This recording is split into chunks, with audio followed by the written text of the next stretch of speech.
एक पैसा एक राम, काहे राम राम से मुक्ति मिले ही पैसे से सब धूम तज के आनंद भी आप लोग लिखा।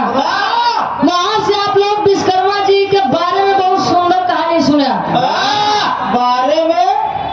बारे का मतलब उनके विषय में महाराज हम सोचे जटा उटा बारे में सोचे। ए भैया 33 हाथे के बाद धनुष बनाए विश्वकर्मा महाराज। एक बांसुरी शंकर जी के पिनाक बनाए, अर्जुन जी के गांडीव बनाए जैसे महाभारत जीते, और रावण जी के पुष्पक विमान बनाए। वही विमान भैया जब रावण जी उड़ावत रहे। ए भैया विश्वकर्मा जी ऐसा ऐसा चीज बनाए दिए हैं, आज के इंजीनियर तो उनके आगे फैले हो जाएंगे।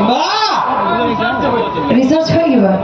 ए भैया कहानी के तनी आप लोग समझिए। आप लोग हमसे ज्यादा बुद्धिजीवी हैं, समझदार हैं, देश दुनिया हमसे ज्यादा देखे।